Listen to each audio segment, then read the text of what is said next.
There we go. How are you? I'm good, thank you. How are you?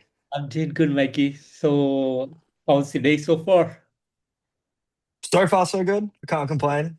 It's just hit 10:30 in the morning, so I've got a whole day ahead of me still. So we'll see how it goes. Uh, wonderful, wonderful, Mikey. So, Mikey, your new album, Royal Discordance, is to be out on February 27th. So, would you like to tell me a bit on the songwriting process and the production that goes behind this new album? Yes. So the songwriting process took a little while.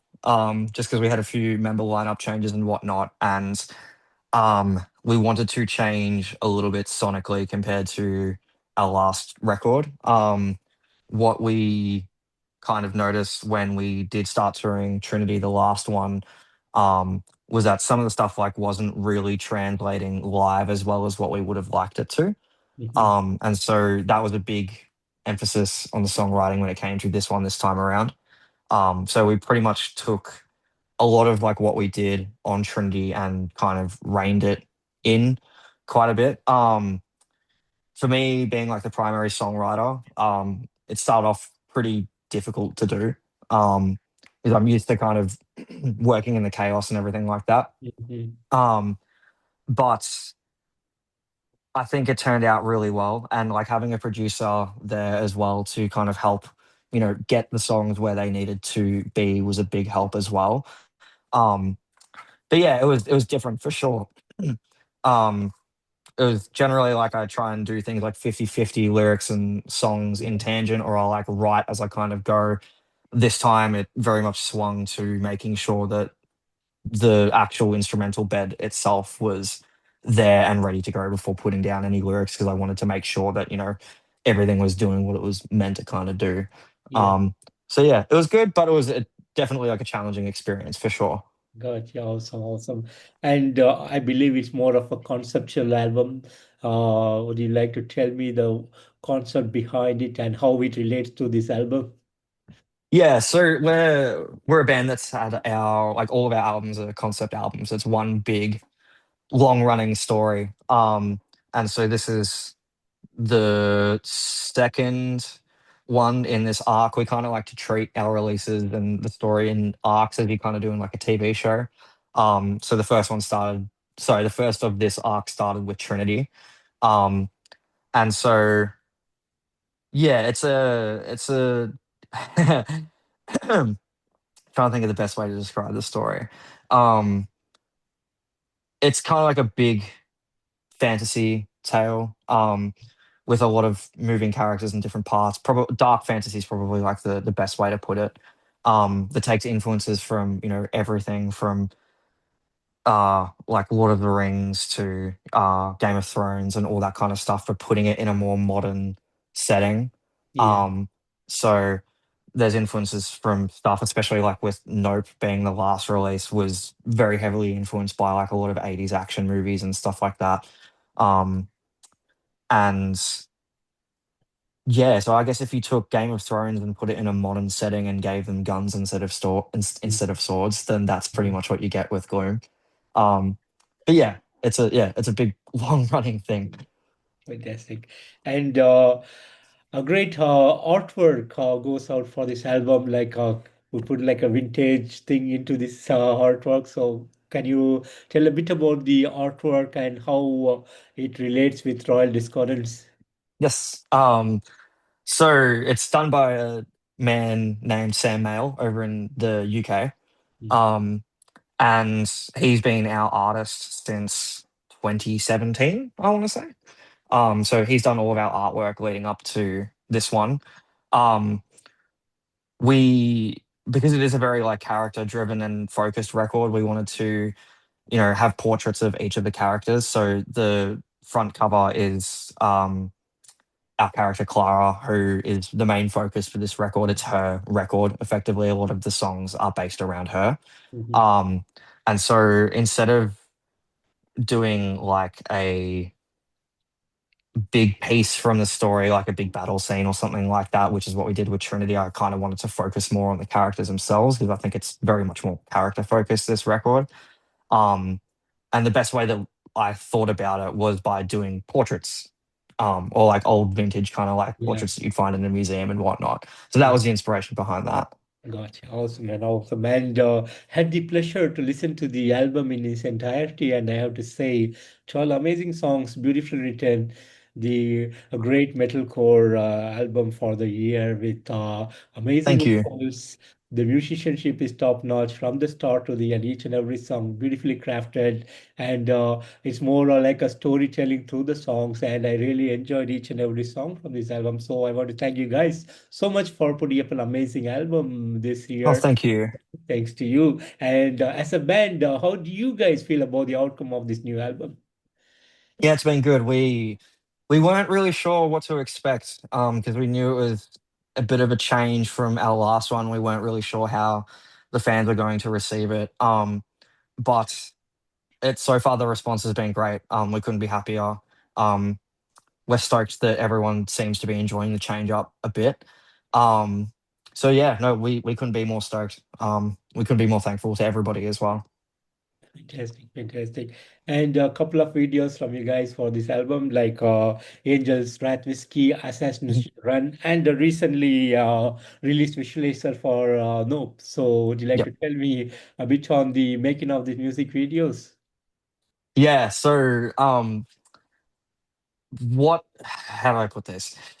What I kind of realized when I was writing up all of the scripts and everything for the music video is that we have a very limited amount of budget to kind of work with.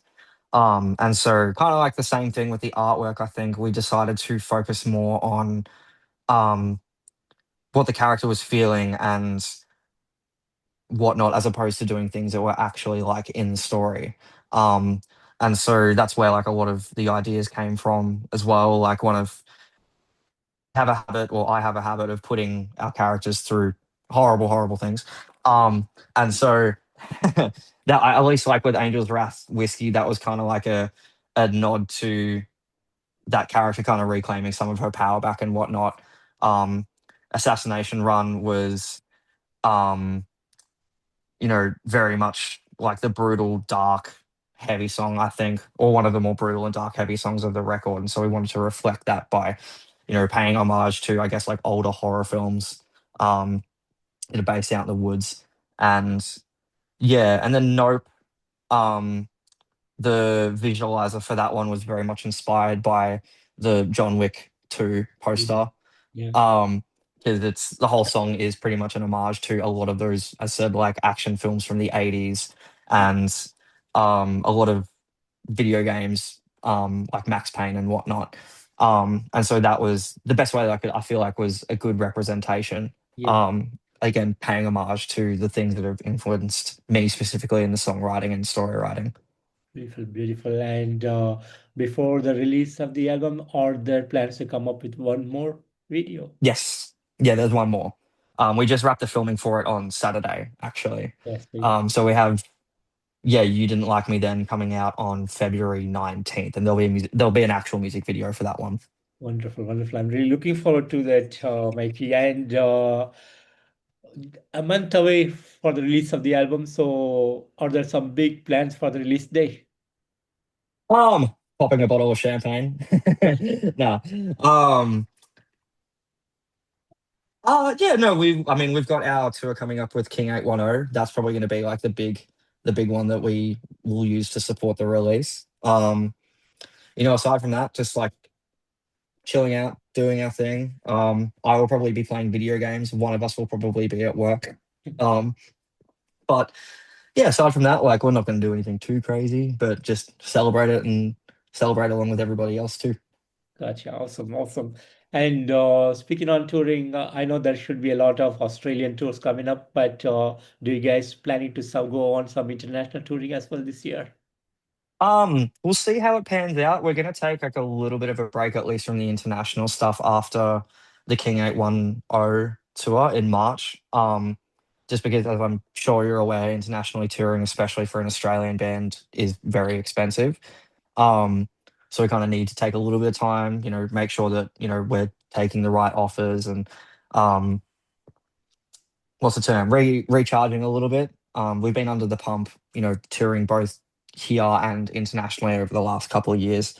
And so I think like we all owe it to ourselves to have a little bit of a break for a few months just to cool the engines a little bit, reset ourselves a bit. But hopefully we will be back either in the States or in Europe by the end of the year. Fantastic, fantastic. And did you guys do some cool merchandise for the fans?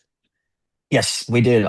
We've got everything up on our merch stores now, and then Sharptone have their own store too. Everything's still available to pre-order, so if you want to pick something up, now's the time to do it. um, yeah, we've got some t-shirts and some hoodies and whatnot up there too, and vinyl too. Amazing, amazing, amazing. And the the band has been in the metalcore scene for quite a while now Mhm. with great albums over the years. And how do you feel about the road that you traveled so far?